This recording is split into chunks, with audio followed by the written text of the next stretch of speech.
fleet strategy and apparatus replacement policy. The Honorable Jeff Madonka. I call a lot of things, sir. Honorable. Just trying to get you off guard. so Yes, just- sir, I tell you. But it's you are working. looking good. There you go. Gentlemen, good evening. It seems like it's been a while since we had the opportunity to talk, other than a sporadic call here and there. I think the last time was maybe February or March, but when we first presented the fleet apparatus and maintenance plan that you have in front of you, and we've actually made a couple of administrative plans in addition to what you have. One of the things that you had asked us to do was to provide a more detailed assessment of the material condition of the current fleet. Not only from the standpoint of the NFPA requirements, which are somewhat black and white and says, you know, replace everything at 20 years. But more from the standpoint of what was the actual material condition of all of the apparatus and the fleet itself. Part of that was as a result of the fact that we did not replace our tanker, we refurbished it, and I think that was one of the reasons that we drove it. So the apparatus committee put together a plan, and the way we set it up was the only guidance that I'd given them was I didn't want members of the committee inspecting their own equipment. So in other words, somebody from 21 inspected 29 and vice versa. And they looked at it solely from a material condition, in addition to the hours on the engine, pump hours, things of that nature, and not the blanket, you know, NFPA saying replace all apparatus in 20 years. All those changes, and Chief Witt's here, because he's been doing a lot of the administrative parts of this, were then incorporated into the document. And then part of that, we also simplified the process, the evaluation sheets, the addendums that you see in there. So it was a very straightforward, easily understood process and procedures that we were using. It resulted in some minor changes to the recommendations on the replacement plans and maintenance. But it did give us a little bit of leeway where we thought if we had budget issues or availability of money, whatever the case may be, we had flexibility in there that we could play with. I don't know if the board's had an opportunity to look through those, but overall, with the exception of the three pieces that are definitely of age, and those are tankers primarily, and I think it was Engine Company 25's engine, which they have, I think, replaced since then. That hasn't changed much at all. The one administrative change that we've made that I don't believe is in this version, because it's my fault, I got it to Allison too late. I do have the new one. Oh, you do? Okay.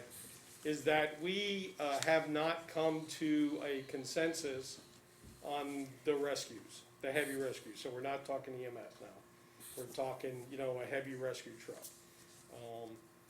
So currently, by equipment, not necessarily by name, we have one, maybe two of those in the county. One of those is at 29.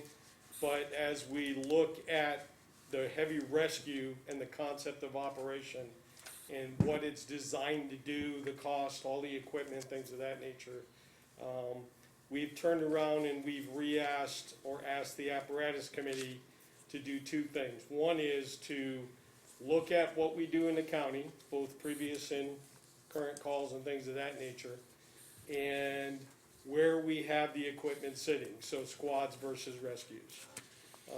So there are two primary goals that I gave them was one, if we kept one at 29, where would the second one go? You know, theoretically the other in the county, but that could be in a lot of places. And two, do we really need a heavy rescue in Orange County?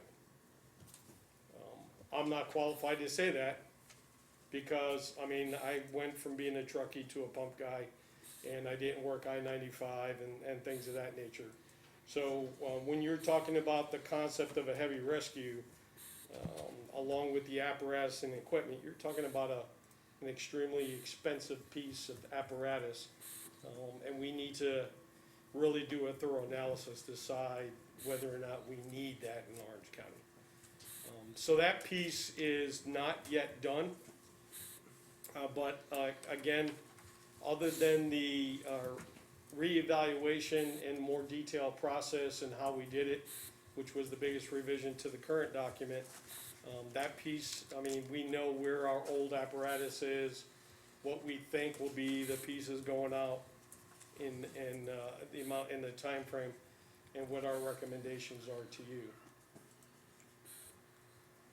Sir, questions? No, go ahead and finish and I'll, That's the overview of what we did in this time frame that we had, that it was COVID between when we talked to you last and what we got into it. I guess my biggest question currently Yep. is, the eastern end of the county is seeing a lot of growth right now. Right. It's going to see even more growth. In the apparatus plan, has that been taken into account, or is that going to be something totally different to take into account, as far as obviously having mutual aid from Culpeper and Spotsylvania counties, changes back and forth, Right. and response times to get apparatus to the eastern end? Has any of that been talked about with all of this? We've talked about it, we haven't done any great detailed amount of research or analysis. Part of that is because we're still getting a feel for what, now that we've got mutual aid coming from Spotsylvania again. Chief Cianci and I will tell you, it doesn't come quickly, a lot of times. So we're looking at that. I know Chief Mort, wherever he is looking at it from a medic standpoint, and what apparatus, you know, we seem to spend, and this is data that's available to you, we spend the bulk of our time running car accidents and medical calls these days. That's not that we haven't had any house fires or things of that nature, but the bulk of our calls have definitely been EMS and car. So we're spending a lot of time looking at that and then trying to determine, with the growth, do we primarily think we're gonna see a need for additional medical assistance to the county of fire EMS, you know, on a first responder basis, or whatever the case may be. Clearly in the world, in the best world, this is just me speaking, is that a substation wouldn't hurt down there just because of the distance from us, 21, or even 7, to get down in that Route 3 corridor, so that's gonna be a challenge. One other question. County owns 2 ladder trucks. Correct. However, it's very expensive to run a ladder truck from the town of Orange down to the east end of the county, for every call. What is Spotsylvania's view about running one of their ladder trucks as when you get two ladder trucks dispatched, running one of their ladder trucks? I'm not sure if Chief Mort, and I'll let him say, has had that conversation with Spotsy's chief. I know right now under mutual aid, primarily all we get is either a pumper or a tanker. That's it, bottom line. Obviously, with the exception of an additional medic unit from 7 or 9. But With the addition of the assisted living facility down there, Right. and then the large over 55 duplexes coming in. I was just curious if there was any, and then the potential for the commercial. And, yes, sir, and I think, and I could be wrong, that they have decreased the number of their ladders, but I could be wrong. So at our last association meeting, back in, I guess it was in September now, Yeah. that was one of the conversations, was looking at specialty apparatus out of specifically Spotsylvania County, mainly because the distance from the town of Orange to Lake of the Woods is long, Yeah. and by the time that unit gets there, it's either not able to make it to the scene, or it's just the length of time to get there. So one of the Right. conversations that we did have at the last association meeting was looking at what can our mutual aid partners provide in the realm of specialty apparatus. Right. Okay. So it actually just came up in conversation last month. Very good. I have allowed all the county-to-county, career-to-career conversations to go with Chief Mort. instead of me calling directly, so. I don't wanna confuse things for them. Not a problem. I was just curious about Yes, sir. those things with the apparatus. No, plan. and we have called for Rescue 5 previously with entrapments on Route 3, just because they are a heavy rescue and have a lot of equipment, so.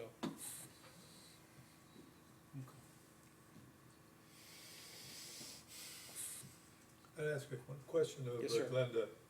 How much do we have in the, have accumulated in the apparatus replacement fund? Total of $913,278. Okay. All right.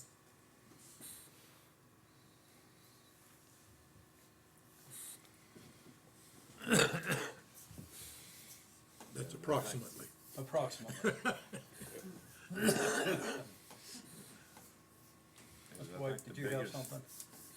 The biggest questions that we need to really look at is, okay, we're getting down to a cycle and replacement cost. We have X number of dollars we put away, y'all have X number of dollars that you in general collect in your campaigns. And where lies in the difference, so that we know what to try to cycle in the future, Right. as our burden is gonna obviously grow. I don't want it to become a CSA thing where we find out we need Right. X number of dollars in May and it's due in June. I can tell you that most of the departments, I say most of, the ones that have talked to me, are dipping into those money market accounts and things of that nature right now, because we've canceled all of our fundraising that we did in person, raffle dinners, spaghetti dinners, bingos, so, Well, even. code too shall end, so. Yeah, oh, absolutely, At some but, point, there will be additions to those funds, but, you know, we need to have some sort of idea right, for our future planning so that we're all on the same page, and then we can, you know, determine whether we're buying them, leasing them, whatever we're doing, but right. so that we can keep you with the proper equipment, but not break the bank. Right, and we did, part of that, the projected cost that we put in, the latest revision, was based on what basic units, I guess I'll call them, we're going from, based on Pierce and, there was one other one's pricing, but predominantly Pierce, because that's what we've gotten, whatever the case may be. That's not to say that a contract that we would ride, right, that has lease to own or whatever the case may be, just like we do with hose and PPE now, things of that nature, that drives the price down, right? A contract that's got, I don't know, 500 pumpers on it, you usually get a better deal on a pumper than you do if you're buying ones or two or even five, Oh, yeah. so. One other question, I know y'all have been working on this, Mhm. and this is a discussion's going to take a while to get Sure. down. Have you come up with what a standard pumper Yes. specs on? So- Because so- that's where a lot of the issues I've seen throughout the state is where a volunteer company that's used to getting every bell and whistle on something, when the county starts buying apparatus, we're not gonna put bells Right, on the front bumpers, we're probably not going to go with rotaries. So that type of stuff, so you have come up with So a, there are three specs that are written right now, and they're kind of, it's a general spec, but the three types of apparatus that it covers are squads, which is a rescue engine concept, the engine, which is a standard Class A pumper, goes to fires, puts them out, and then a tanker. And it was more along the lines of a commercial tanker, but a tanker nonetheless. So those three are written in the sense of, this is what it has to be. okay, Now, one of the things, and I'll use Albemarle County as an example,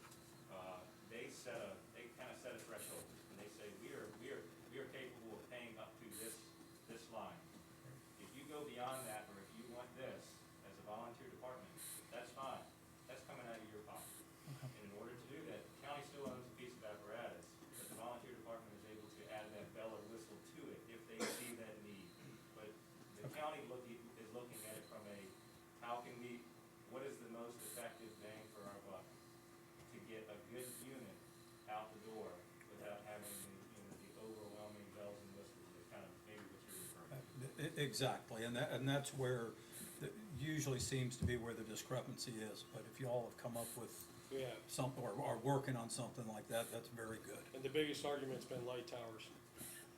Yeah, Yeah, and, the sheriff's department loves our light towers. so. right, it's, and one thing with technology now, you can put a whole lot more light at a whole lot less cost, Oh, exactly, so.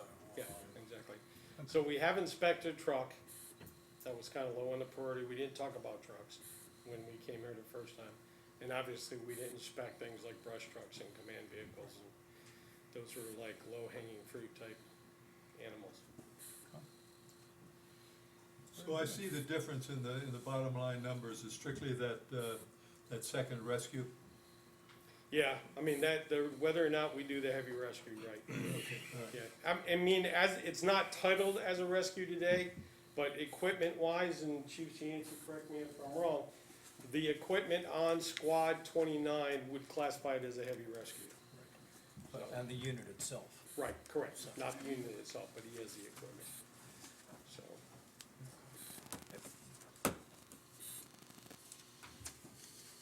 I'll save that for another time. No, that's fine. Okay. Mr. Johnson, Mr. White, any questions? Let me ask a sort of a Sure. process question from a budgeting standpoint. I think it was maybe building off a point Mr. Crozier was making. Have you given any thought yet to looking at it from a pure budgeting process in terms of the various sources of revenue? What kinds of things and what amounts would be sort of the standard county kind of contribution versus, not in a COVID year, but in a normal year, what kinds of contribution to not just apparatus, but overall budgeting would you expect to be the goal, at least, in terms of the volunteer program that you're raising money yourself? I mean, it would be helpful if we could look more than the slice of 1 year at a time, Right. and evolve to the point where the expectations were at least beginning to be somewhat defined and understood. That I mean, the day might, and it might be a progression. The day might come when the county's portion has grown substantially even from what it is today. It'd be nice to sort of think through that a little bit and help us begin to understand what that looks like. Part of the reason for asking the question is, you know, we put in place the new separate tax rate schedule for the fire and EMS programs in the county.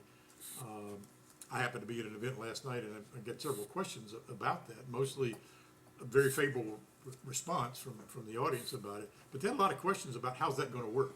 How do you plan for it? How do you know where that's going to go? Because I made the comment that potentially could move year over year. That tax rate could potentially move each year, depending on what the need was. And so it was pretty clear that they're looking for some understanding or definition of what that looks like going forward. Right, Apparatus needs is a piece of that. right, But that needs to be sliced a little bit further in terms of, you know, where the money comes from, what are the sources, and what other significant items are likely lurking out there that we need to be aware of. And so I know your plate's full and you're trying to get your arms around Yeah. apparatus at the moment, and that's the right, you know, step Right. for right now.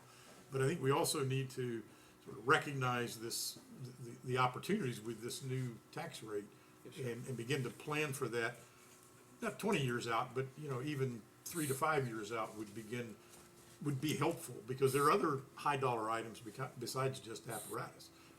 Salaries, right. as No, an absolutely. example. So, Right, and as you know, because we briefed you and Mr. Johnson before, we kind of broke it from two parts, right?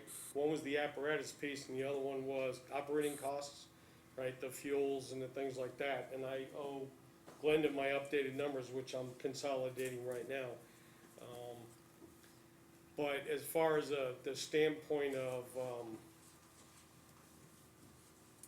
analyzing, I guess, the financial health of each department, or where their funding comes from, that type of thing, we haven't made that transition. I know that I provide Glenda the results of my financial audit every year, I just sent it to her. So she knows where all my nickels and my pennies are, at least from a 21 standpoint, but, I would think, and you and I briefly talked about this, is that, and I'm still researching it, I think that where we are as a public safety organization for the whole county probably should be looked at. And, You know. and that's a piece of what, of that Right. look is, you know, Right. beginning to sort of do some longer range financial planning. It's not Right. really at the level of detail of a budget per se, Right. but it's, you know, how do we think this is gonna roll out over the next 3 to 5 years? Right. And I think that would, I mean, as long as it's not fire programs, I think, and I'm trying to figure out who that would be, to give that overall assessment. Because we have a mix now, right? We used to think of Orange County as predominantly a rural county, but now that you throw Route 3 in there, it's a different animal altogether. So it's becoming quite a challenge. We have the distances of a rural county. Yeah, Right. we do, exactly. I mean, nobody moves for lights and sirens, so it takes me a while to get from where my either one of the two stations to Route 3 sometimes. One quick question. Sure. Off the subject a little bit. I know you all got the recruitment and retention Yes, sir. grant. Any results from that yet, or how's it going, or, I guess that's the other question. What's the health of the departments? Right. As far as membership goes? So I have all the numbers from all the departments, because Mr. White had asked me about this when he was still chairman. And then, and the reason I didn't provide that is COVID hit and we were still waiting for numbers. I have all those numbers. I also have, and I'm gonna combine that with the R&R stuff. So we have two grants, right? One from IAFC and Virginia Fire Chiefs, which is more of a help than it is a financial grant. And then we have the one that came out of FEMA. So we've had both of those kickoffs. We've had a kickoff with the R&R committees. And Chief Mort and I, who are co-leading the R&R committee, plus a member from each of the departments, has already engaged the IAFC because they do all this stuff. And they've got samples of marketing plans and all that other stuff. So they just recently sent us a whole breakout for us to kind of pick like a menu, what we want with help. And I know with the marketing plan, that was a fairly good chunk in the first year. So we're kind of looking at that right now, and we're gonna decide what we want them to provide as a cost estimate on. And then their plan would be to come here again, and, you know, where we are, what are the things we're looking for, all that other stuff, and then that's how they're gonna help us build that marketing plan. And then we're looking at what leadership type training we wanna use, cause we got money for that. The PPE, they give us money for new students, but they gotta pass 1582 physicals, which is a bit of a challenge. There is no one in the surrounding area that does 1582 physicals, so we're looking into that. It's interesting. It might be real helpful to schedule, Chief Madonka, either quarterly, I think probably quarterly would be best, just to give us an update. Absolutely, and like I said, Chief Moore and I are working it together. So. Right. The committee is excited, and we got a pretty good range, a big range of ages. We've got, you know, male members, female firefighters. One of them's in just started a week ago, firefighter academy, so we're getting a good mix of stuff. 18-year-old, we purposely did it that way. Excellent. How is Sure. the staffing to manage to handle all the current apparatus in terms of the individual units? So, if you, I mean, how do I say this without getting in trouble? So, actually, from a number standpoint, our numbers are up. I know in my station alone, I have 7 new members. I've got 9 members in the Fire 2 class. So, and then more people going to EMT. I think some of the departments, and I've got 2 chiefs here, and I invite them to speak up. They're kinda at that point where they have a lot of folks getting ready to retire, and they're bringing new folks in, so it's, a year's worth of training. I mean, we're getting out on calls. If, I will tell you, I can get 2 pieces out of my station. If I try for 3, I'm pushing it. So it's my pumper and my tanker, so. Any thoughts on incentive programs for recruiting? Yes, sir, that's gonna be part of the R&R, so when we give you that introductory paper, white paper, whatever you wanna call it, that's gonna include the health of the volunteers in Orange County, as well as what we're doing for R&R incentives. I anticipate putting some ideas in there, and I've been stealing ideas from other states, so North Carolina, Pennsylvania, Philadelphia, and upstate New York, they're the most active counties or government organizations, because they're the ones that are in the worst predicament right now with their volunteer services. Unfortunately, Stafford is too. I think Stafford's getting ready to close their last volunteer station. So we don't want that to happen in Orange County, that's for sure. So, I hate to say it, if there's anything good that came out of COVID, most of my folks are working from home. So we got lots of people around during the day, but eventually it's gonna be gone, and they'll all be out of the county working again, and, responses may change a bit, so. All right, very good, thank you, Jeff. Yes, sir. Any other things? Thank you very much. Thank you. Gentlemen, thank you for showing up.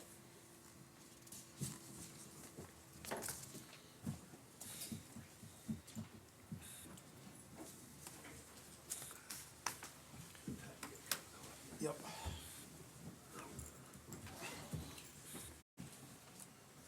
I pledge allegiance to the flag of the United States of America and to the republic for which it stands, one nation, under God, indivisible, with liberty and justice for all. All right. For the agenda, we need to strike under item 3, special presentations and appearances, items 3B and 3C. Those people were not able to make it this evening. And then under 5, add 5C, resolution from the sheriff. Mr. Chairman, I'd like to add 5D, Okay? setbacks on Route 20. Okay. What was the subject? Setbacks on Route 20. Okay. Is that all of 20 or particular? No, it's for a portion of 20. Okay. All right. Any other additions or deletions? I would entertain a motion. Move to approve as Second. Modified. Okay. Motioned and seconded by Mr. Goodwin. All in favor? Aye. Aye. Aye. All right. And I think I saw her come in. Item 3A is an update from Dominion Energy. Sarah Marshall, good evening. Good evening. How are y'all? Doing well. Good. Would you like me to keep my mask on or take it off? You can take it off, it's fine. You're far enough You're away. plenty distanced and still getting used to your new name, so. Yes, me too. Me too. No, thanks for having me, everyone. I will say, this is my first update in person this year, so forgive me if I stumble a little bit, but I know I haven't seen most of y'all in at least a year, so we just wanted to get back out in the public and give an update on Dominion and how we're moving through COVID and through everything else going on. So first off, I want to talk about what's important to you all, Orange County. We do have major assets still here in the county, most specifically our transmission office, which is located behind the now closed distribution office. We're going to keep the transmission office. The Orange distribution office was to go up for sale this spring. That has been delayed, but it is still the plan to sell that facility. We also have for us, newly acquired Madison Solar. For you all have dealt with that for a little bit now, couple years, but we're excited to develop and construct that project here in Orange County. You can see the property taxes that we paid in 2019, and in addition, the philanthropic support that our foundation and corporate giving has given in the county. We are on track this year. We have quite a few grants to get through, so we are on track for a similar funding support in 2020. We currently have about 6,400 customers remaining in the county and about 80 employees that live here in Orange. So, kind of the big news, other than COVID this year for us, has been the Virginia Clean Economy Act. For 2020, that really gives us what we need to do in our framework to move forward and how we change the generation for Dominion Energy, and that's one of the reasons how Madison County, or Madison Solar, ties into this. The mandate this year comes out that we are required to go 100% carbon free by 2045. That is in sync with our personal goal of zero or net zero carbon by 2050. So those goals align. The big piece of that comes from renewables. We have to increase our renewable footprint greatly to the extent of approximately 700 megawatts per year for the next 15 years. So as projects come up, whether there's developers developing them or Dominion is doing self-development projects, solar and wind, energy battery storage, and hydro facilities we are looking actively for them. In addition, and specifically for you all with the little piece of Lake Anna that you have, nuclear is a very strong piece of this puzzle. Currently, nuclear is 95% of the carbon-free electricity in Virginia. It makes up 31% of our footprint here in Virginia. We have submitted our relicensing to the NRC for North Anna Units 1 and 2, which will help us take those units out to approximately 2060 versus 2040. So we are continuing to look at keeping North Anna running, as well as the potential for small modular reactors. Nothing's set in stone right now, but we are working on that generation potential. That brings us to, of course, Madison Solar. I won't spend too much time on this. The biggest update I have for you all is we're finishing up a few tweaks in our wetland delineation permits, but we hope to start construction here in the coming months and have it in service by mid-2022. You say power generator to go to Northrop Grumman. Is there a specific reason for that? That's who sold it to them.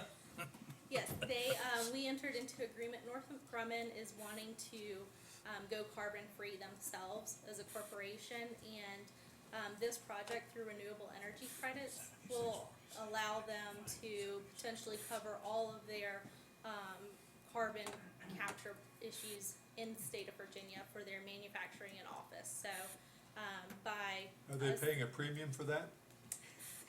they are paying the appropriate price for renewable energy credits, yes, sir. But so all the energy will go onto the transmission grid, but they are purchasing as a credit, similar to how Amazon and Facebook have been doing theirs. Real quick, Sarah, Yep. before you move on from that. Yep. When you say the coming months, I would say most likely it'll be late first quarter, early second quarter of 2021 is our current anticipation. okay. I think, as you well know, we've had major issues with Spotsylvania County and Yes. S-Power. Yep. I would greatly appreciate it if Dominion works very closely with the county to make Run sure for that. Spotsylvania? Well, that'd be wonderful, run everything down 624 through Well, Spotsylvania. now I support Spotsy too, so Yeah. don't put me in that position. But to work very closely with the county, because, and I will tell you, that is in my district, it's actually very close to me, and my constituents have suffered tremendously with S-Power's project, and I would like to make sure that our residents suffer as little as possible, and it becomes a positive project for the county. Absolutely, I will be your point of contact for that, and I've worked on, now I think I'm on my 5th solar project, and we've definitely, as Dominion, we've had lessons learned. I think, you know, Ted can attest to that as well, and, we'll make sure that we work closely with the county and mitigate any concerns as much as possible. Excellent, thank you. Thank you. We're also looking, we're gonna backtrack here, we talked about, how we're transforming our generation through 2020 legislation. Another big piece of legislation that is framing how Dominion is moving forward is the 2018 Grid Transformation and Security Act. That really kind of hits home more for, our general customers, where what it's allowing us to do is modernize and make our grid more secure. You may have seen as you're driving around, our substations have gotten more physical security barriers. We're installing fiber to have redundancy in communication systems for our lines. And then here in Orange County, we have completed the installation of smart meters for our customers, which will allow us, once the fiber is completely in place, to better know when outages are occurring without someone having to call us and let us know that there is an outage. It'll also give us better opportunities to restore power through switching in different services without having to first go out and see what's going on before restoring that power. One thing too that I wanted to bring up that we've actually just in the past couple of weeks really facilitated more information on is our LED streetlight programs for localities. So if that's something that Orange County, or we'll be reaching out to the towns of Gordonsville and Orange as well, but we are working to make that more affordable and a better option for localities to switch to LED lights. What's the payback on that time-wise? It depends on exactly which one you pick, but typically it's about 3 to 5 years if you do a full switch over. Sir, you have a bullet point there, promote stable rates. What, Yep. can you expand on what that is referring to, or what that program looks like? Yes, I would love to. She didn't give me the question ahead of time. I didn't. No, so Dominion, we are, our focus is providing safe, reliable, and affordable rates. And so part of that is promoting stable rates. The Grid Transformation Security Act provided more oversight to the SCC. One program in particular I'll talk about in a second is our Strategic Underground program, but the act makes sure that as they're overseeing us as Dominion, that we are not just going out and doing all of these projects saying that it's for the security or grid transformation and raising rates. What that also in turn allows us to do is focus on really supporting our customers and saying, you know, we want to be able to move forward and do things such as renewable energy by 2030, but we also have to make sure that we're doing that in a way that is cost effective and keeps our rates low for our customers. So it helps them oversee us, but also gives us that ability to really put that at the forefront in discussions as we move forward on projects. Okay. That brings us to the Strategic Underground program. That is a program that's really been pushed.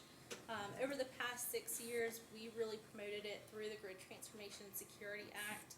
What it does is it takes the most outage-prone distribution lines and we place them underground. It is a project that the customers elect into. If they say, no, we don't want it, then it doesn't happen. And it's not something that is being cherry-picked.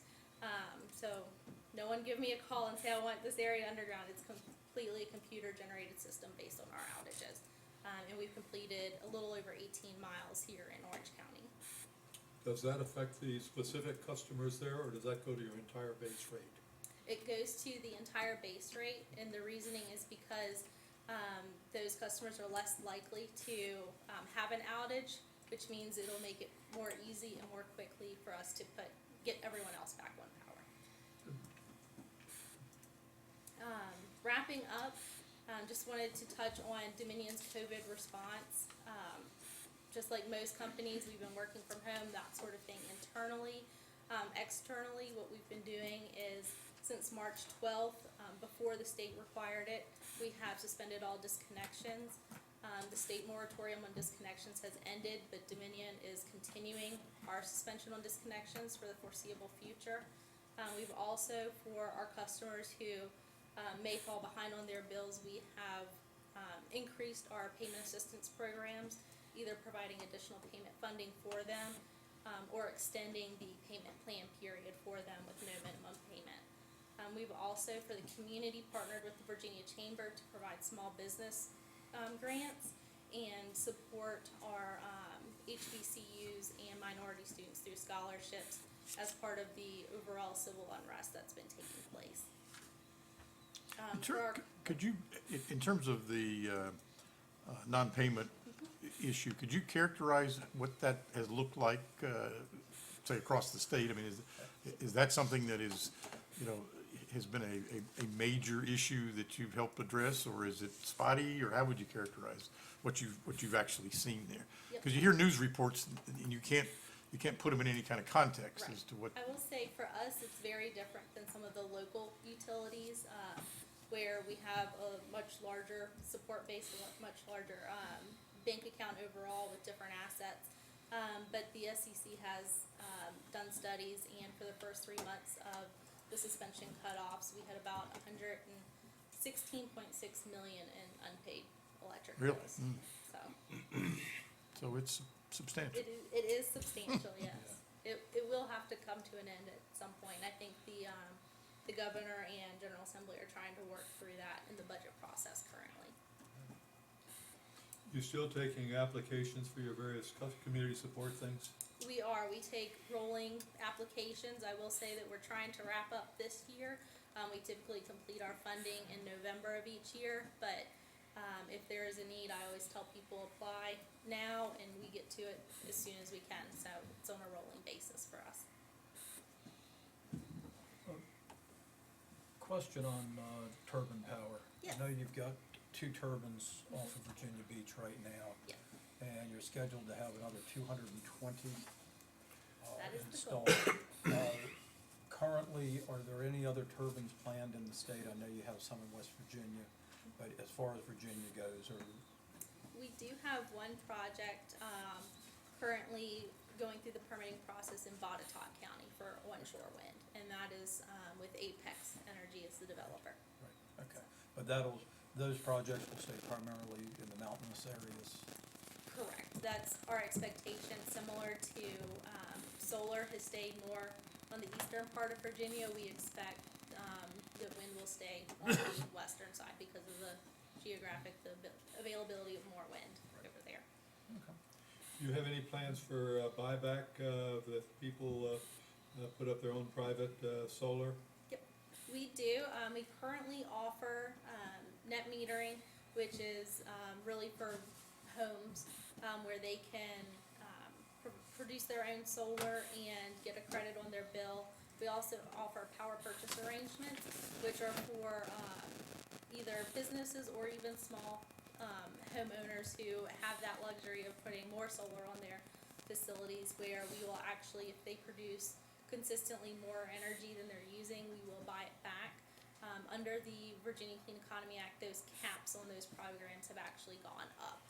So there is more opportunity for customers to do that.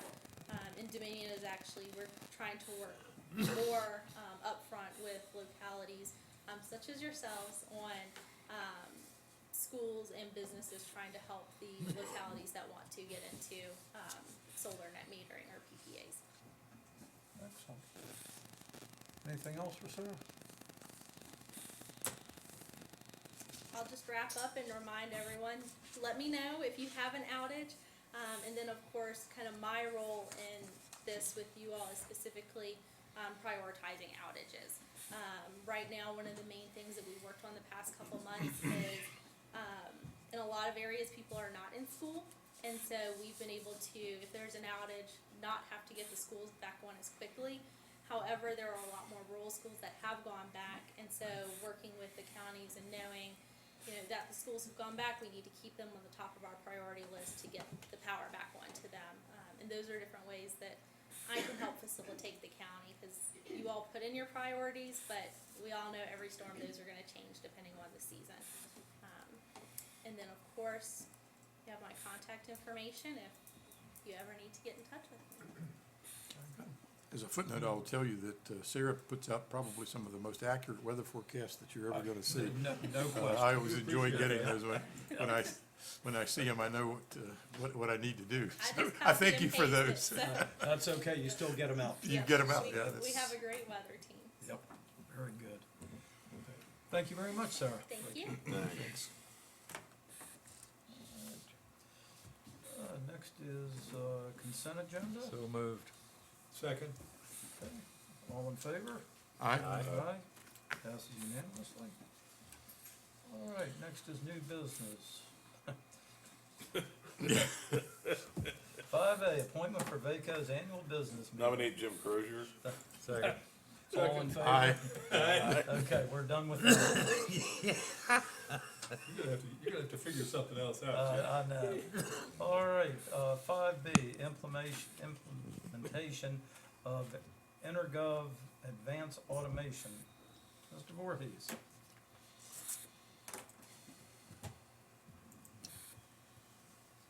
It's easier this time, though. Thank you, Mr. Chairman, board members.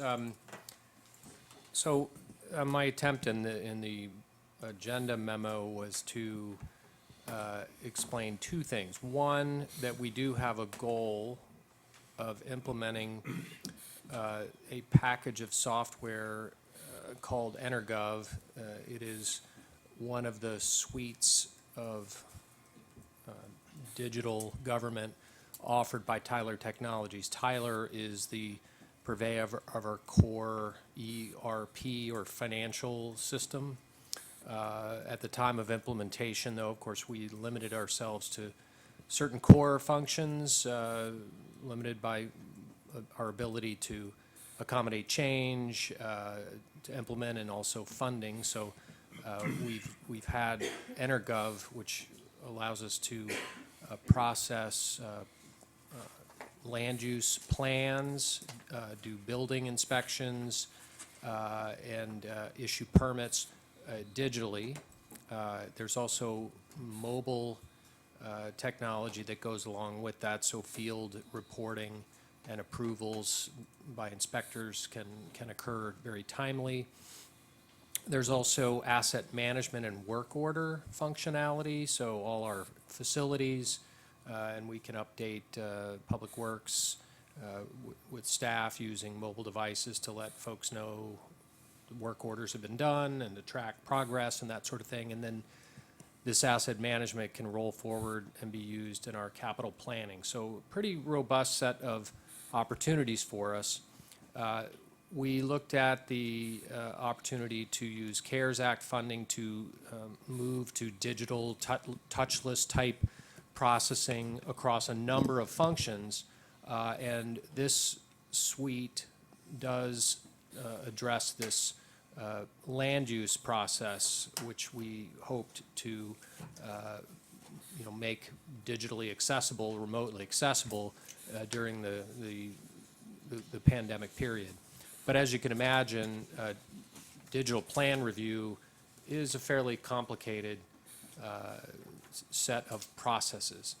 So we've been able to move forward with some aspects of this in terms of buying monitors, because if you're going to look at a large set of plans, you have to have large monitors. You can't be using standard equipment to read the fine print. But rather than buy a standalone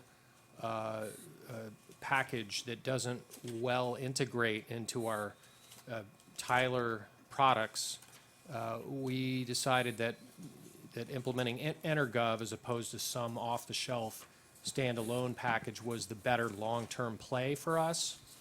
Unfortunately, so does so many other local governments think that this is what they want to do, and with the really unreasonably short timeline of December 30th for use of CARES Act funds, there's just no way we can get it done in time to comply with the CARES Act restrictions. And frankly, the implementers across the country are running into the same problem. There's not enough time, and everyone wants it done yesterday. So the reality is this is the way to go, but we really don't have time to do it So the second piece I want to get across to you is, well, is there a way to pull this off? And I think what we're seeing is more and more jurisdictions are using the guidance provided by the U.S. Treasury on use of CARES Act funds for presumptive cost of public safety officials is a way to do this. And if you read the Star Exponent last week, I think the Culpeper Board talked about doing this, where essentially they use that public safety salary opportunity. They pay themselves back for public safety costs. Then that money is in the general fund. Then they reappropriate it to whatever it is they want to do that they can't get done by the 30th. I'm going to avoid using any specific terminology for that. I appreciate that. But this is becoming an increasingly relied upon strategy by many governments now as these deadlines approach. I was reluctant to make any such recommendation earlier as we looked at our options. As I spoke to this board, I didn't think that we ought to be using it for public safety salaries because I was afraid the guidance was unclear. It was unclear. It got clearer saying that we couldn't do it. Then it got reversed to say that we definitely can do it. So as I feared, the government didn't know what it really wanted, but it does now seem like they've settled on allowing this use, and a number of governments are heading in this direction.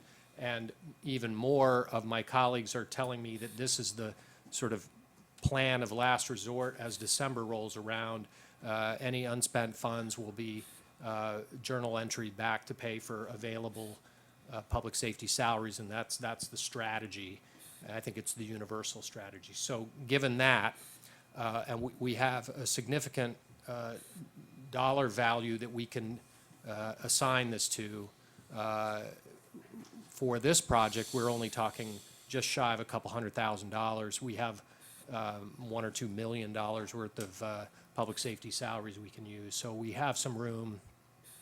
And as even after this agenda went out, the governor's new round of broadband funding opportunity has come up. I'm looking at perhaps using this same strategy for trying to go after some of that money, which would then allow us to use public safety salaries for the money that we already sent to the Broadband Authority, and then it could be repurposed to extend even further. I think it qualifies. I'll be participating in a webinar tomorrow because those are, again, expenses that were not budgeted before COVID started and only budgeted very recently. So we may have another opportunity to do that, but that will come to you some other time. Just giving you a heads up that this is a strategy that I think more and more folks are deploying. So with that, I'm not asking for a board action to appropriate, but putting this before you to let you know this is where we're likely to be headed. What we would need the board's formal action to do is to do the appropriation down the road when we get to that time. But if there is board objection to this strategy, I would want to know that. Otherwise, that's the plan that we're headed down. And if you want to ask more detailed questions about how this integrates with Munis or any of the budgetary side, of course, we do have Glenda here who, knows the ins and the outs. I absolutely do want to ask about it with Munis.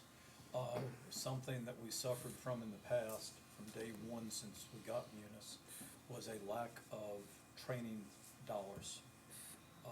And Glenda's very aware of that. Right. And I want to make sure that, I'm very confident that with you at the helm it will happen. We need to expand our employee training so that they get full usage out of the system, as well as Tyler does a very good job of offering a product and then saying, oh, you want this pen? That's gonna cost you extra.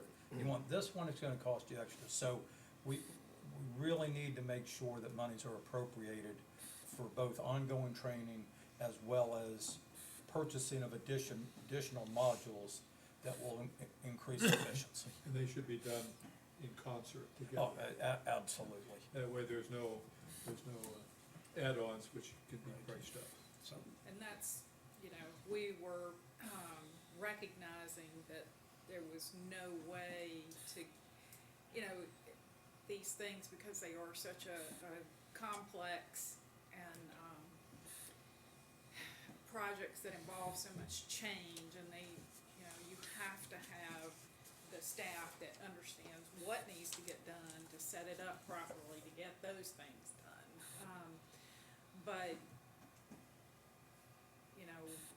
we didn't want to shortchange the project by trying to ram it through really fast, so that's why we kind of went around to this Plan B, so we can take as much time as we need to do the proper training and implementation, and work with the staff. In addition to that, with the hiring of the Planning and Development Services Manager, this is a project that person really needs to have some input in. And I think Larry would tell you, Larry has been a real fan of this particular module for a couple of years now, because it is so integrated with our GIS system, and he really feels like it's gonna have tremendous impact of sort of connecting the permitting process with the assessing and the billing process, because it's all tied back to the parcel itself. So I think there is a lot to gain, but it is not something that we want to rush through. and just a note on Munis, I believe you may have come in on the tail end of the initial planning, but I don't think we have anybody on staff that were the people that said, hey, let's get Munis. So everyone has inherited a good product that was only partially purchased. So that's, okay, thank you.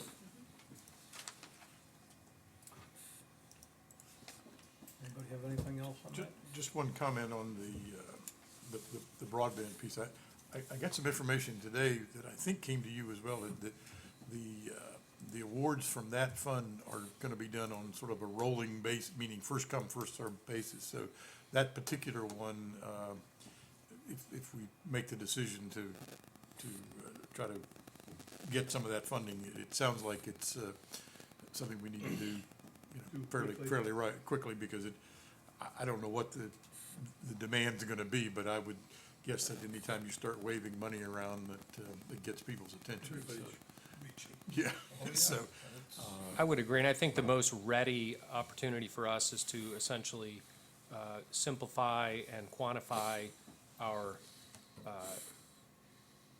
COVID response wireless plan into 2 pages with whatever other supporting documents they want, and fire that off and say, that's what we want, because it's under construction.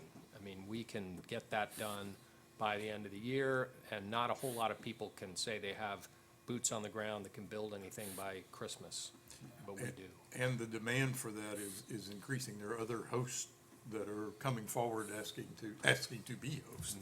So we could actually, there's plenty of room to work within the on that. need. All right, so Thank you. consensus on the board to move forward with that? Yep. Okay, very good. Thank you. All right. Next is item 5C. Everyone should have a resolution in opposition to any legislative effort to repeal or revise the judicial doctrine of qualified immunity for law enforcement officials. This comes from the State Sheriff's Association, and Sheriff Amos has asked that we do this resolution.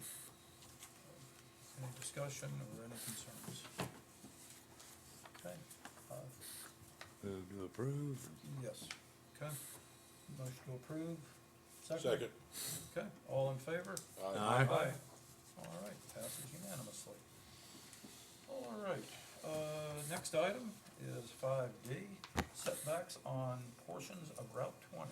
Mr. Johnson? Thank you, Mr. Chairman. The setbacks on Route 20 between Orange and Barbersville have been 300 feet for quite a long time. It was done to preserve the corridor from development. I'm going to suggest that we look at taking a look at reducing that, not for the entire corridor, not even for quite a mile. I think it's slightly under a mile. From Hardwick Mountain Road on the southwest to Maud's Lane on the northeast. The reason being that that stretch of road is already broken up into small lots with homes on them. And it is causing people problems when they want to expand, or if a house, in this particular case, what's kind of spurred this is a gentleman, I think through family inheritance or something, has a piece of land that a house burnt down on 3 or 4 years ago. It's now outside the 2 years that the state code allows. He would like sell the property. It's like a 4-acre parcel or something like that. And, but the way it lays, it's just too close to Route 20 with that 300-foot setback. 300-foot setback really, that's pretty brutal. So I would like to suggest that we look at reducing the setback on that roughly 1 mile stretch to 150 feet, which is still more than most of the primary highways. Most of the primary highways are 100 feet. I think there's 15 north of Orange is 150 feet, so this would make it the same as that. It's really just kind of a recognition of what's there and saying let's not put hardship on what, most of these are small landowners, and just make their lives a little easier. There are no large parcels that somebody could come in and put a bunch of houses on. Is this all agricultural land? As far as I know, it's all zoned agricultural, yes. Probably is, yeah. Okay. Is this something that we need to send to the planning commission then? I'm assuming it goes through the whole deal there, yeah. Okay. Any other comments? Consensus? Fine with me. Okay. And I'll also just mention that for a good bit of on the eastern side, the railroad tracks are right there, so it's very limited on what can be done. And then on the other side, like I said, you've already got all these little small parcels there, so. Yep. I appreciate being able to move forward with that, and Definitely. we'll submit a public hearing, and the public will certainly have a chance to weigh in Definitely on that. a sensible section of that road to do it to. All right, that, consensus unanimously, to send it to the planning commission. All right, any old business? I see none. Department Director, Constitutional Officer Reports, 7A, request for proposed park in Unionville. Mr. Mewbray.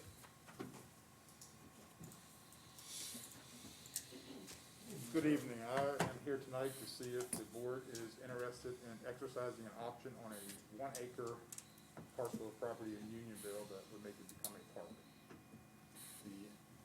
If you don't mind, I'd rather leave it on. okay, if possible. leave it on, that's fine. I think it's got a carport on it already. Yes. Yes, I mean, it's already got a shelter over it that would lend to what we would like to do, to make it a picnic reservation type place. The only one we have is in Unionville. We don't rent Barbersville. I mean, because of the size of it, we only do like corporate events. But our only park to rent out is in Barbersville, and we conflict with 4 county players quite a bit. Well, we need to talk about that, because I was not aware that you were not doing it, and that's really not right, in my opinion. Thank you, I appreciate that. The community built that shelter.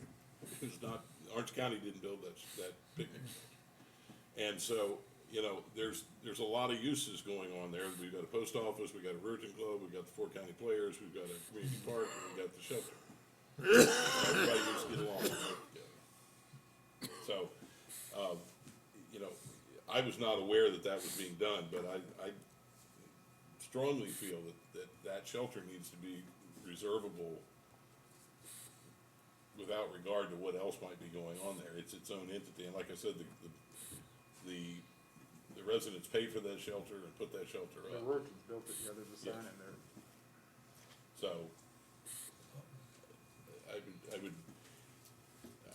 I definitely would like to see that policy reversed, and, you know, I think when there is a conflict, it's fair to let anybody reserving it understand that there may be a conflict, and maybe they wanna try a different weekend, but Well, what we've done now generally, is, it's just families, and they're not going to have more than maybe 10, 15 cars. I mean, you're not gonna have like 40 cars coming in there to use the picnic shelter. currently, on days that they have, Fort County Player shows, we reserve it until 5 o'clock with the agreement that they have to be out of there so the night crowd could come into park. So we do reserve it some days. Some people want it past 5 o'clock and don't reserve it, but we do get to reserve it sometimes up till 5 o'clock. Okay, well, again, I think the policy should be that it's its own entity, and it's the only thing like that in that end of the county, and I think it needs to be used as much as possible. I know that a lot of families, it's a tremendous resource for them. This property that, has the pavilion, wasn't that pavilion put in by a church, Yeah. a few years ago? That was The whole the property time. used to be owned by a And church, right? They sold it all. They sold it to, One question that I have, since you initially talked to me, I've got a concern about I'll call it the Rurikan property at Unionville. We have a ball field back there that. It used to be a ball field. Yeah. Now it's Exactly. something else. Right. We need to really look at that property in that area, the same type of deal, and utilize it instead of it just sitting there. I know, the piece of property you're talking about using foundation funds to Correct. We would- do whatever you want to do there. Put in tables, fencing, whatnot. We would make it a foundation project like the disc golf course and raise the funds for that.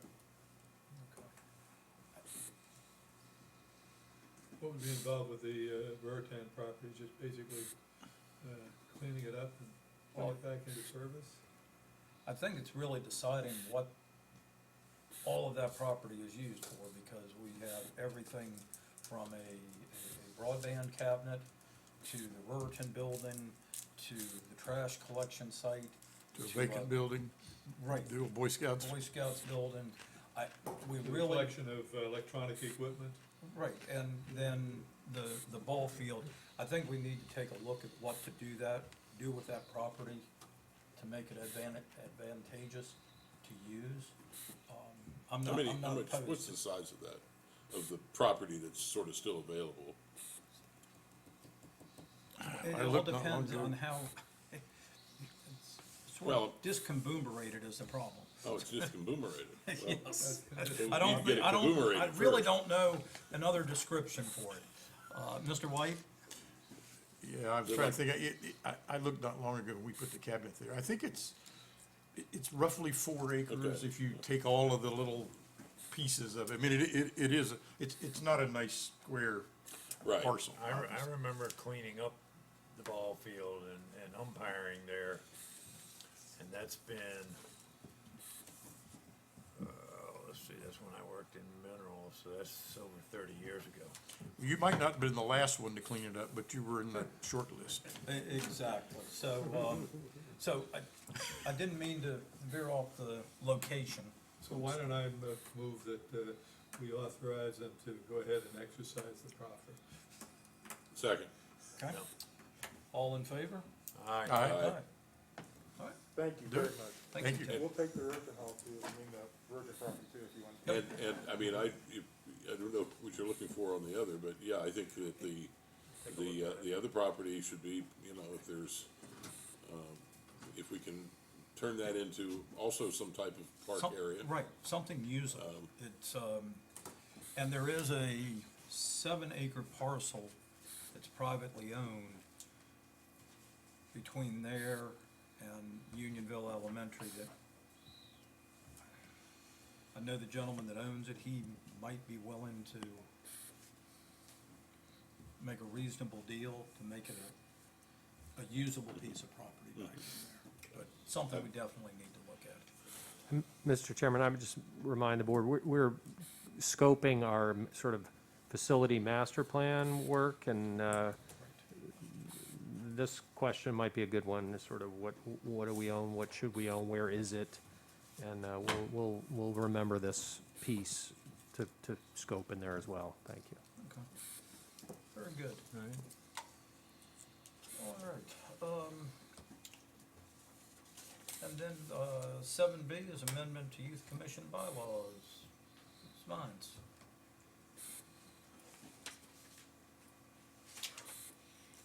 Good evening, Mr. Chairman, members of the board. I'm here this evening on behalf of the Youth Commission. The 5 current members we have been reviewing our bylaws over the past several meetings, and they wanted to make a few changes to them to kind of bring us up to what we're doing. One was updating the term limits to match the 4-year appointments, and another we discussed, because we've had such a hard time finding our full 10 members, was saying that we could have up to 10, and that way we can take some of those empty spots off the website and continue business as usual. Helps with voting and all of that. So on behalf of them, I would like to respectfully ask you to approve the recommended changes. So moved, or second, as need be. Okay. So moved and second. Any further discussion? All in favor? Aye. Thank you. Passed unanimously. Thank you. All right, Mr. Lachnick, County Attorney's report. No report, Mr. Chairman. Okay. Mr. Voorhees, County Administrator's report. Thank you, Mr. Chairman. Just one item, just to let the board know, we're kind of organizing a communications team to kind of get a handle on our social media presence, how we develop with media contacts. I've assigned Stephanie Straub to be our public information officer, and Michelle Williams will be assisting her on the team. And our first, non-emergent product will be a newsletter that we're targeting to come out later this week. And so we're hopeful that we can use that as both an internal and external communication device to help folks know what we're doing and foster cross-functional understanding, and also highlight some members of our team to each other and to the public. So look for that in your email box later this week. Thank you. Very good. All right, board comment. Mr. Chairman, I'll make, partly because of the representatives from Dogwood Village weren't able to be with us tonight as planned. Turns out that I think tomorrow is the 50th anniversary of what we now call Dogwood Village. It started as Orange County Nursing Home and has been around for 50 years, and has changed its set of services, expanded the set of services a number of times. As many of you are aware, it was just recently rated as one of the top 10 facilities in the state of Virginia, which is a pretty amazing thing when you think of a community-owned facility as opposed to large corporate-owned facilities. It's a different world and a different profile. And if you haven't seen it, a member of our audience wrote a really nice section in this past week's Orange Review about Dogwood and its history and some of the accomplishments and things. One of the things that Jeff noted in his article was the staff there, and you know, most of the credit really does fall to the staff and their dedication to serve really members of our community that need that level of care. And I just want to not let tomorrow pass without at least some recognition of the gem that we have in our presence in that facility, and it's trucking along. It has its challenges, as Mr. Frame, who's the chairman of the commission, maybe you should be making these No, comments. that's fine, you've got the history. Yeah, I guess I've had the privilege of being on that commission and working with that group of people for 20 years now, a little over 20 years, and so As I it's. say, I'm thinking of, would consider a resolution for our December meeting to be presented when we're at the Dogwood for our December briefing.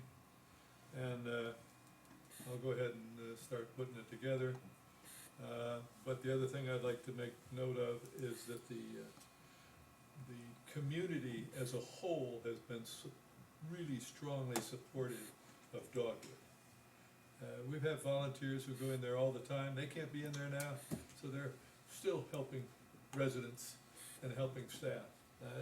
This is amazing that the community has been such a great supporter of that. And even, I mean, people just feel better about working there because they know the community supports it.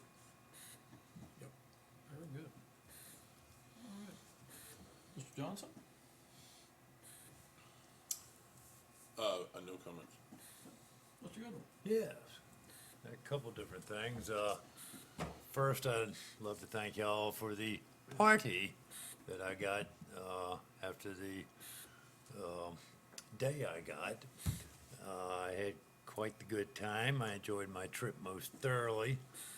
I do really appreciate y'all thinking that much of me to do that.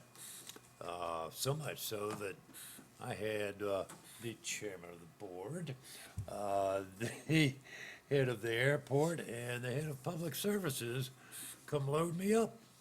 The next day, as I left, I touched nothing. They loaded the plane for me, and that's truly appreciated. So I'd like to thank everybody again for all of that. And then the last thing, I had made a comment about the business spotlight that had disappeared over the last year, and just touched to remind that we really, I understand maybe at the moment, no, but we really need to get that back online to highlight new businesses or existing ones that nobody knows about, so that we can try to work within the EDA focus of helping to strengthen our current businesses, and just in general letting the general public know that we have these wonderful things out there that are local, and so we should be using them whenever we can. Excellent. Amen. Very good. Yes, now that we're back in person, it makes it a little bit easier to do the spotlight. Yeah, there wasn't much point before that, so. All right. Mr. Frame, did you have anything? No, I don't have anything. I've got one thing, and it involves the CARES Act money and the $65,000 that we sent to CVRJ. At our last meeting there, the staff was extremely appreciative that the county sent money their way, and they have spent every dime of it for PPE and testing, and have now sent out, reaching out to the other jurisdictions, that if they would like to follow our suit, they would definitely appreciate it, because the testing and everything is very expensive, but they had a very short stint where they had a new inmate that had COVID when they arrived there, caused a little bit of concern. They are currently back to being COVID-free and have not had any additional cases. But they were very appreciative of our funds, so should we have a few dollars left over somewhere, it would not be unspent if it went their direction. All right. And that is tonight's PSA. Okay, next is informational items. Then, are there any appointments to boards, commissions, and committees. We have 5 less positions that we necessarily have to worry about now, thanks to Alicia.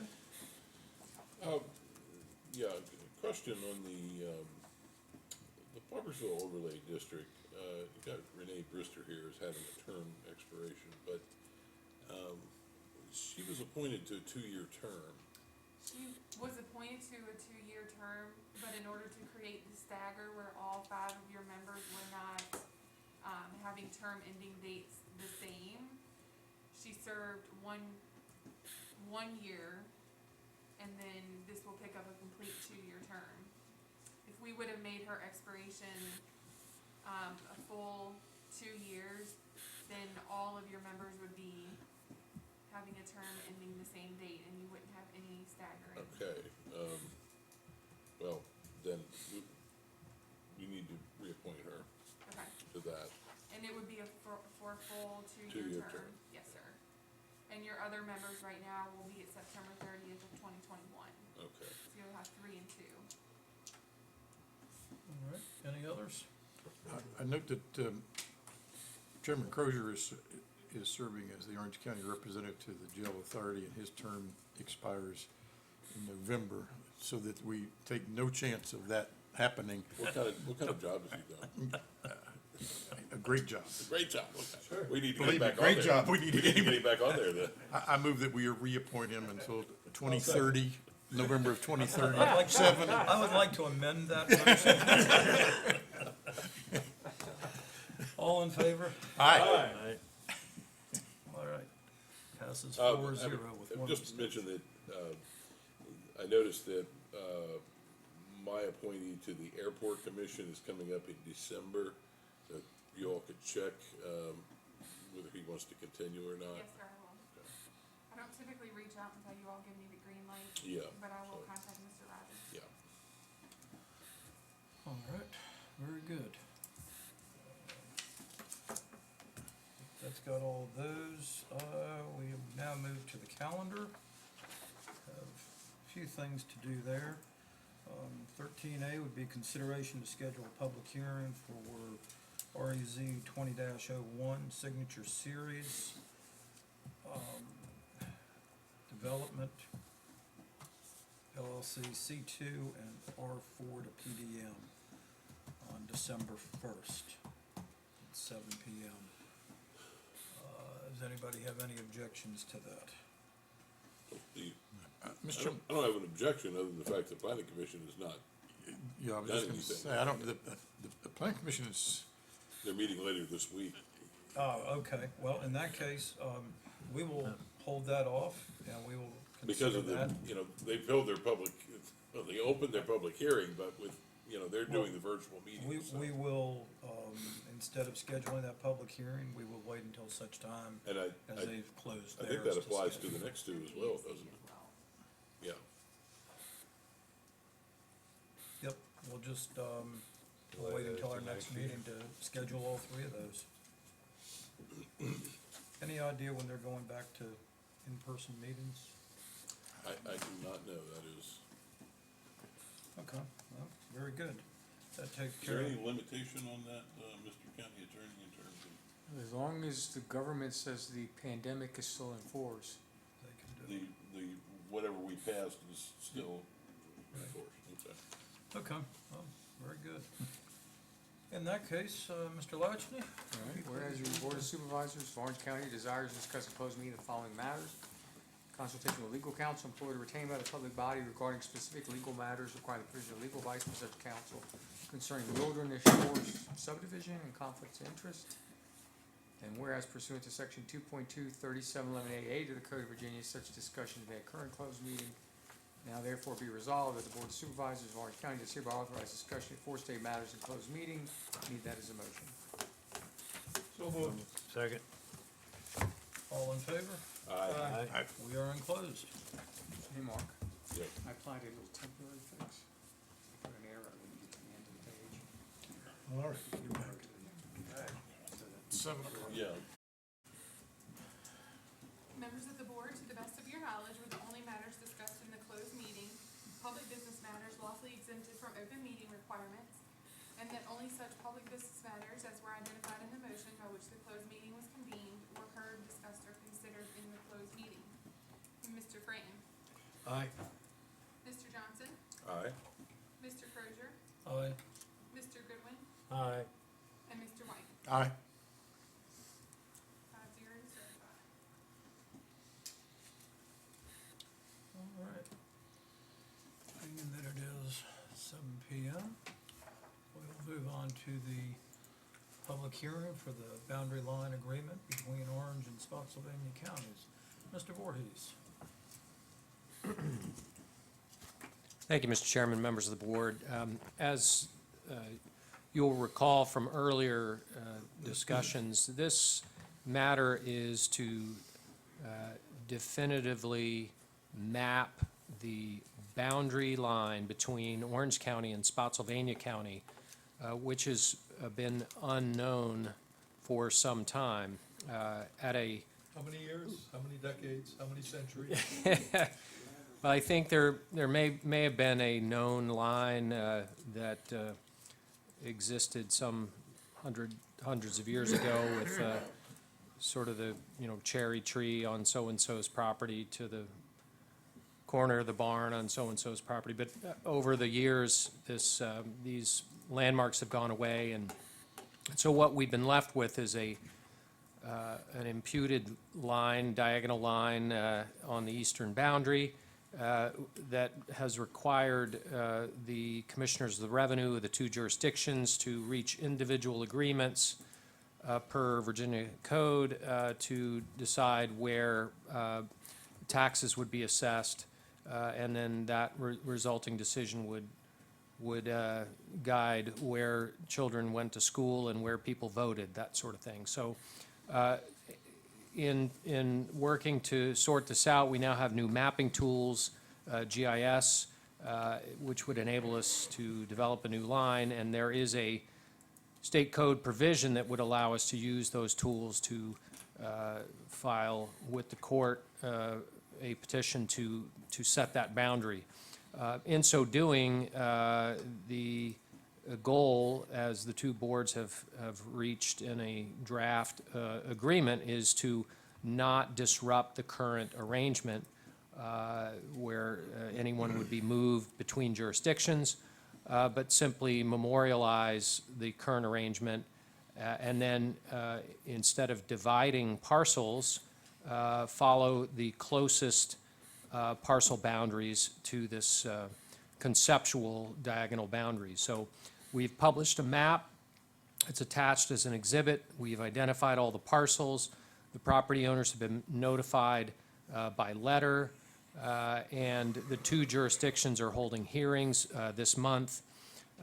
And so before the board is a public hearing to consider this matter, and then the board, should it choose to do so, would be able to move forward with considering a resolution directing staff of the two jurisdictions to petition the courts to carry this forward. I think it would be also an option for the board to not take action tonight, but just consider what happens at the Spotsylvania board meeting again later this month, and then perhaps both jurisdictions would take action in November. I don't think there's a preference one way or the other on how to proceed with that. And I would note that we have received two concerns asking for folks to have their property stay in Orange versus, or move to Orange versus the draft agreement, which is Spotsylvania. One of them just came in today. We let them know that they could come tonight. And then the other is the one that you're probably already familiar with, which had to do with that the luxury motor coach development on the shores of Lake Anna, where the developer applicant wanted to have the entire thing moved in Orange instead of as it's currently proposed, which is basically splitting some parcels in each jurisdiction. So that's what I have for you, and I'm certainly available to answer any questions. Anyone have any questions before we open the public hearing? All right. public hearing. Do you have any speakers signed up? Yes, sir, Mr. Chairman, we currently have 4 speakers signed up. First speaker is Melody Ashley, resident of Kirks Road.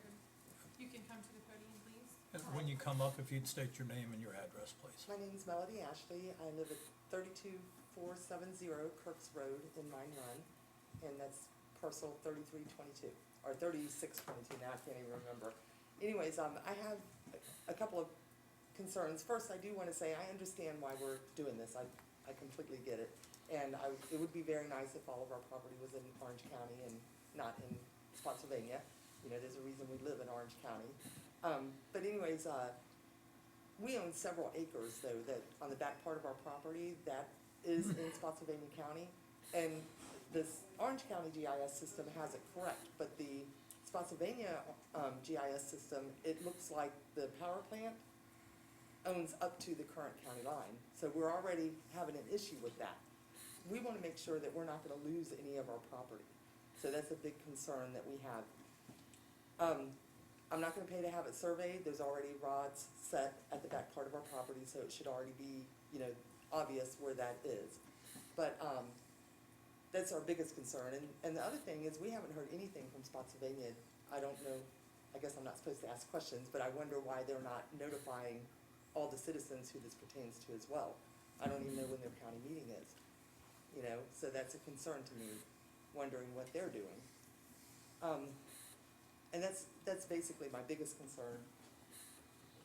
My husband, make sure I didn't miss anything, and I'm sure there's probably more questions that will come up that I'd like to have answered.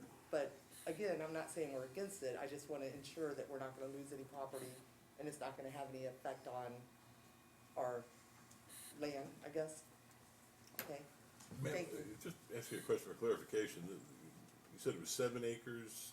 No, it's several acres. We have. Several acres. I'm not sure exactly how Is much that, it's about. is it one parcel or is that a separate parcel? We have one parcel and about 15 to 20 acres is in Spotsylvania County. We have a 111-acre parcel. What was the tax map number you gave us? 36? 30, I have to look. 3622. 3322. I better look at it and make sure it's right. I have it, I brought my plat, so I would know. So. Okay. Thank you. And I'll Right, look at that. all right, thank you. Okay, thank you very much. Next speaker? Next speaker is Lillette Green Campbell, 26100 Belmont Road. Good evening, gentlemen. My name is Lillette Green Campbell, and my concern is lots 7422 and 7422B. We got something in July about an RV park coming that might impact our property. Now there's this discussion of boundaries for Orange or Spotsylvania. My concern is what's next, what's coming down the line. We were not able to make the meeting about the RV park, but never received any follow-up, so we don't know what happened with that. And this one, we were not able to pull up the maps that are referenced in the letter of October 1st. So there's some concerns and some questions about all of this that I would really like to have addressed. We would like to be in Orange County. What were your lot numbers again? 7422 and 7422B. Okay, thank you. And that moves you to Spotsylvania, or? No, No. please don't. No. No, there's, according to the map, they remain in Orange County. Okay, good. That's great to hear. Thank you.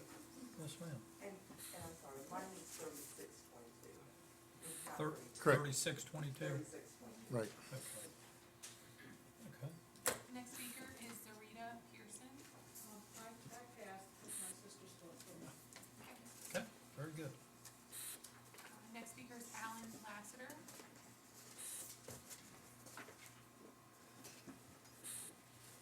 I hope we can take this off while I'm right here. Alan Lassett, I live at 15512 Sunset Harbor Boulevard, and unfortunately my address is Mineral, but I live in Spotsy, but I'm real close to Orange, so haven't figured this one out yet. Anyway, I want to talk a few minutes. I'm with the Lake Anna Civic Association. I'm a land use program chairman. yes, we talked this summer about the RV park, one of the developers right here. During the summer, you all worked on it. They had a plan for the entire parcel, big parcel, the one she was just talking about, right down on the lake, Monkey Creek. And what they did is develop a plan for the entire parcel. And two smaller parcels that were in orange, but all together. Now, from the map I saw, the big parcel, the 83 acres, is all gonna move to Spotsylvania. But y'all still have, those are two parcels, to get them to 522. That's the reason for those two parcels. My question is this, are y'all gonna have to start over? And if it ends up, the main property is in Spotsylvania, but these two here, is it gonna have to be a planning process and a plan for those two parcels here, and then a bigger plan for the bigger parcel in Spotsylvania? So I don't know if the county's worked, the planning staff or developers worked that out just yet, but that's what we're concerned about. We just wanna know where it's gonna go. Thank you. Okay, very good, thank you, sir. And the last speaker that signed up is Gary Griffith, President of Louisa. I'm Gary Griffith. I live at 333 Cook Lane in Louisa, Virginia, but I have property in Spotsylvania and Orange as well. The only reason I came, and to clear something up, I'm not the developer for that RV park. I'm a real estate agent for the person who owns it, listed it. And I'm working with the buyer and seller to try to help them make the best use of the property. The only question that I had, and I guess with the COVID, you don't want handouts or anything, probably, so I got a bigger one. I'll just hold it up, ask the question, not trying to play anything in any way. When this started, I came in and talked to, I guess it was an interim, but,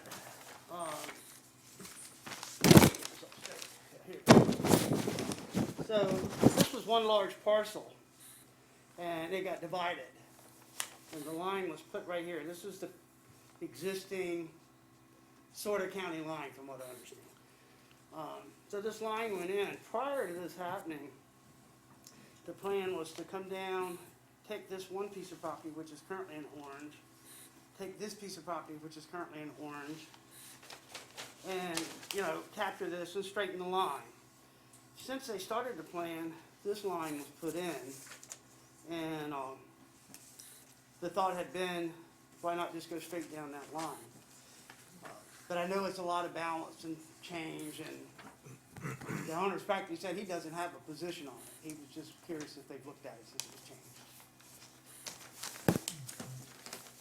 Thank you. Did you have a parcel number on that property? Yes, sir. It's 3 parcels. It was, just had them highlighted. Let me find your list here.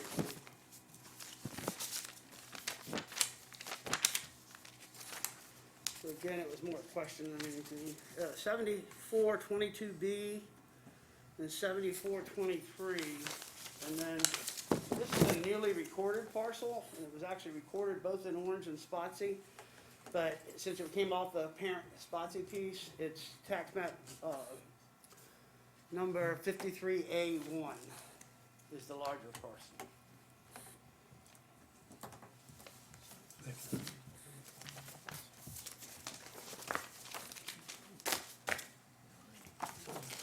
Okay, thank you very much.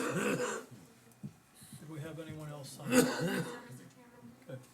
Was there anyone else in the audience who wanted to speak? Yes, ma'am.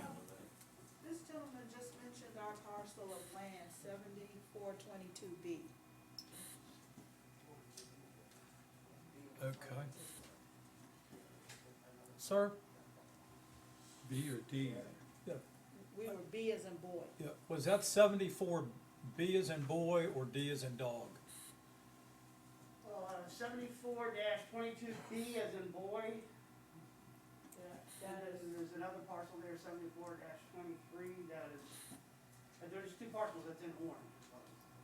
But 22B belongs to us. And that's the piece in orange with the house on it there? Well, that was the only question, was that staying in orange or not?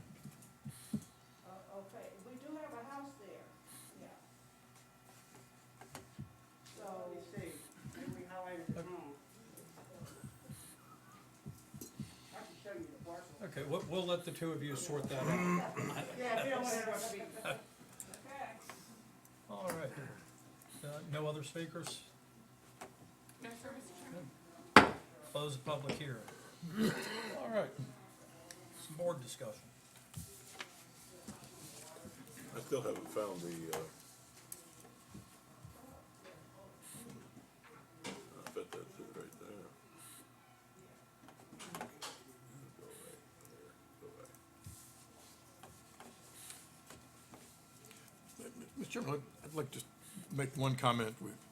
We heard of, one of the speakers, had a question about some linkage between this boundary line adjustment and an application for a land use matter. I don't have the exact date in my mind, but as I recall, the discussions about using the GIS to once and finally define a line between the two counties has been going on at least 2 years, because we had to stop the process at one point because we needed the legislative change to happen to allow the use of the GIS. And so I'm fairly confident in saying that this discussion and this effort, which has taken a long time to do, predated any land use application in the area by a very long time. Just sort of clear that aspect of it up, because there's the only connection that I'm aware of is what the last speaker was referring to, which was a request to move things around. But that came after this had already been agreed to by the two counties, and had already been announced to take to public hearings. As you said, it's been discussed for years, and the only reason it wasn't done previous to this time period, state code required we would have had to have had individual land surveys done on every parcel, which would be totally, completely cost prohibitive for either county and the landowners. I do know from talking with several people, title examiners and surveyors, there has never been a full boundary survey along that boundary line. I know in Gordonsville specifically, there's about a 600-foot swath that it's somewhere in there. Nobody knows where. So this has been an effort of this board, I know, for probably at least 4 years in earnest, as you said, was held up due to state legislature, to get this done and cleared up once and for all, so that we don't have these issues. And absolutely, we did everything we could to notify everyone involved. And I know there was one comment about not getting anything from Spotsy. There was a letter that went out, and it was from both Orange and Spotsylvania. So that might be where the discrepancy was. And overall, to take a county line of that distance and end up with as few concerns as we have is pretty phenomenal accomplishment. So, any further discussion from the board? Well, I have one, I'm mildly concerned about the lady who spoke about the fact that Spotsylvania's GIS and our GIS did not agree. And since we're using GIS to draw this line, that's kind of an important point. Absolutely. So I think we need that to be cleared up before we can. Well, and the way this works with the GIS, I mean, we all understand GIS is close. But when we say we're using GIS, we can't make any of our land disappear. Basically, what we're saying is we're going, we have a parcel ID, Spotsy has a parcel ID, we've identified the matching parcels, so when we move her land, all of it from Spotsy to Orange, it's based on it's based on the parcel, even though the GIS is identifying the parcels, it's actually parcels that we're moving or not moving, and so there's nothing we could do that would make any of her land quote-unquote disappear, and in fact, if our GIS is correct, as soon as we do this, then she'll have a correct GIS of her property. If our GIS is showing it correctly, because if you look at the actual order itself, we're actually identifying the parcel numbers, because the GIS is just an approximation. We use that to identify the corresponding parcels down the line. Does that make sense? And how have you, ma'am, how have you been taxed on these parcels? Totally through Orange County? Yes. Right, and that's what we said, the parcel ID, that line that we're drawing is really, we're getting it from the GIS, but the GIS isn't quite the same as a survey line. What we're saying is all of this parcel, whatever it may be, is now in Well, orange. but that's the point, though. If we're saying it's one thing and Spotsylvania is another, then there's a problem there. So how are we sure that we're getting the right? No, what we're saying, I have to look at hers to be for sure, but what I suspect it says is X acres, 88 acres are in orange, and then 30 in Spotsy. Is that what it is? I just pulled it up. Yeah. So Spotsy on their GIS shows 30-something acres. What we're saying is all that 30 is going to become part of Orange County. But she said that they're not showing that. They're showing that somebody else owns the land. When I looked at Spotsylvania GIS, the current one in the county, it shows that the solar power company owns up to the current Spotsylvania County line. Right. Which is not accurate because we own. In a GIS, and that's what I'm gonna try a different way. GIS is not survey accurate. Well, then it's not a I legal, understand that. it's not a legal record. Your deed at your courthouse in Spotsy or wherever it was recorded, In orange. you know, that deed controls what you own. Spotsy's GIS may be off, but what we've said is whatever parcel you own in Spotsy, it's all now gonna be in orange. But I'll double check And hers. how is that determined? How do we determine where the actual parcel is? Do we do it deed by deed? What we actually did is, and in fact, if you look at the various maps, what we actually did is we went down showing the parcels as Spotsy showed them, the parcels as we showed them, and then a decision was made. We had a several-hour meeting in Spotsy. Do you have it pulled up there? Because I haven't been able to. Is this parcel right here, 22? The new map, as I look at it, Tom, shows none of her property remaining in Spotsy. It's all in orange. It's all in orange, right. And I know that's what it's supposed to be soon. And And I'm it- talking about currently, Spotsylvania GIS system shows that the planet comes right up to the county line. Well, if you look at the official Orange County website as well, it still shows the old assumed boundary. It doesn't show this new one because this new one can't be actually implemented until the circuit court rules on it. Right, and that's what I'm saying, Orange County looks like they have it correct, but Spotsylvania County does not look like they have it correct. The current way it is. But Tom, nobody has actually checked the courthouse records or the deed records against the GIS. No, what this is doing, again, you're using the GIS sort of like a ruler. The ruler's coming down the line, and then what we're doing is saying, okay, on this left side of the ruler, we show this parcel as being in orange, and part of this parcel being in Spotsy. Okay. And so what we said is, we're gonna apply these rules, so in this case, the big piece is in orange, and they pay taxes in orange. So we're gonna slide over the Spotsy part into orange. Okay, but if I'm now looking at that GIS line that's now in orange, if the deed is off by 20 feet, That's probably what this is. one way or the other, that land is really in orange or Spotsy, depending on where the deed line is. Well, once this is done, whatever 30-some acres they have in Spotsy is gonna be in orange. The legal ownership is the deed. Yes. No GIS, no nothing Spotsy could do or we could do would change what they own. All we're doing is saying whatever part they own in Spotsy will now be in orange.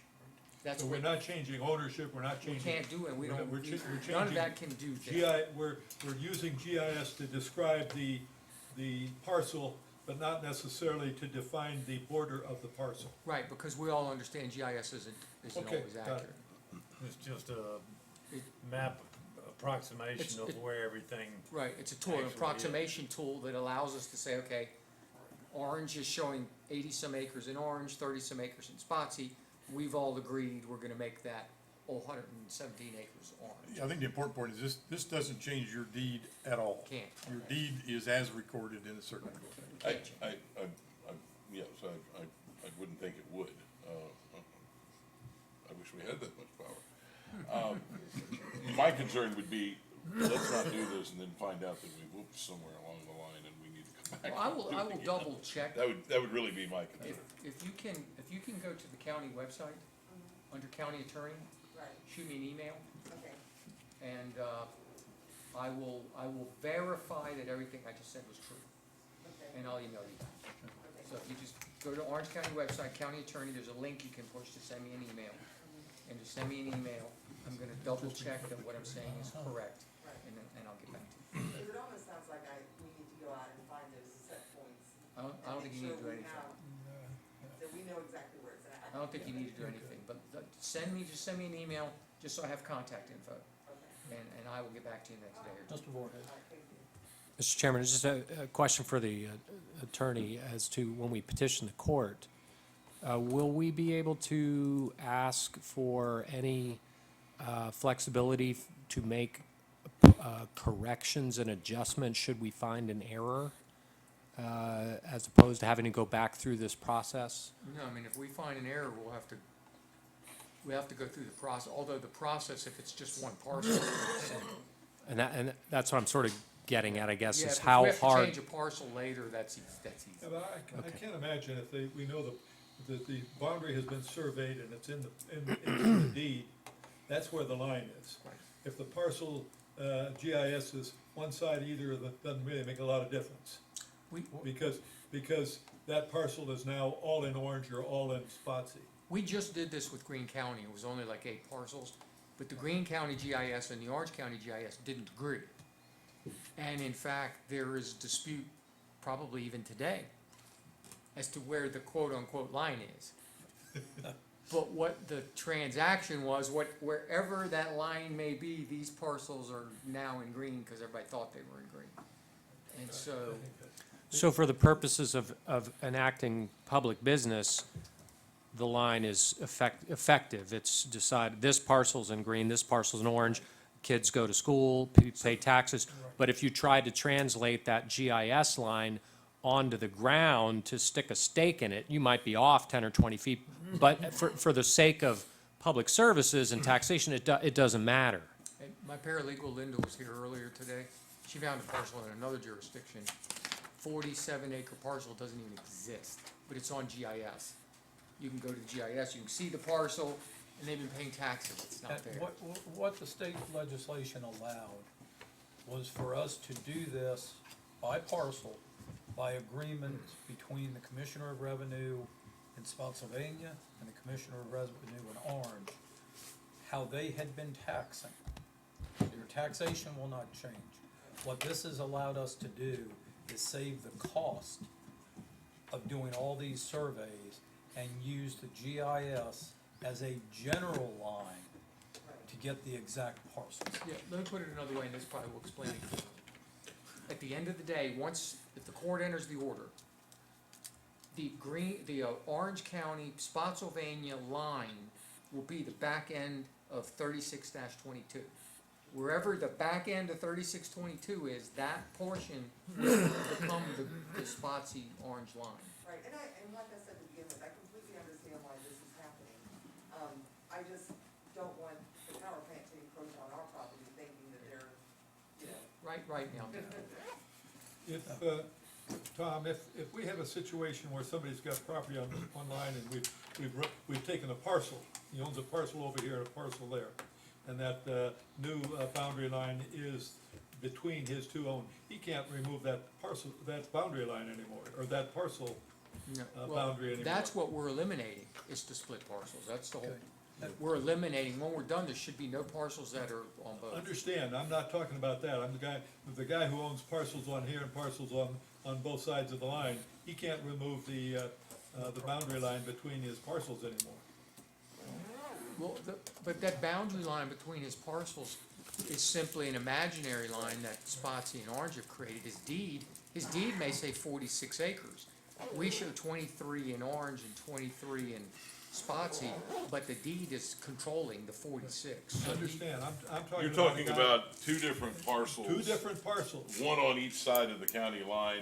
He wouldn't be able to just get rid of that anymore because It would stay two parcels. Right. it'd have to stay Still two take, parcels. and he couldn't change it like he can anywhere else in the county. Wants to remove a boundary line between two parcels, he can do that.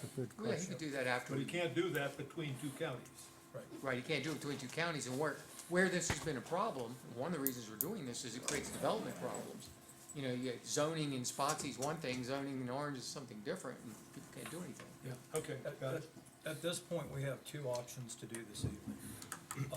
We can do nothing and wait until Spotsylvania has their own, and then adopt the resolution, or if someone so desires to make a motion, that we go ahead and adopt it, and at second, we can then vote on it. So whatever the desire of the board is. Well, I mean, if you want to defer it to the next meeting so I can verify Right. for these folks I concerned. would suggest we defer it. Yeah, I think that's Okay. the thing to do. Because if there's something that is a blivet, we need to Yep. make sure we're not sending that to the court. All right, is the board in full agreement with that? If you defer it to the next meeting, it's the night of We need to close Spotsylvania's the public public hearing. I closed it. If you defer until the next meeting, it's the same The night night- as Spotsy's public hearing, so I Okay. don't know if you wanna defer to November. Yeah, we can defer to the November meeting. And We we've waited acceptable 100 with years to everybody? do this, so let's. Yeah, we've been at it for years, so with I another need- couple of weeks. We will defer it until our November meeting, and I need one more motion. Move to adjourn. Second. All in favor? All right. Aye. We are adjourned.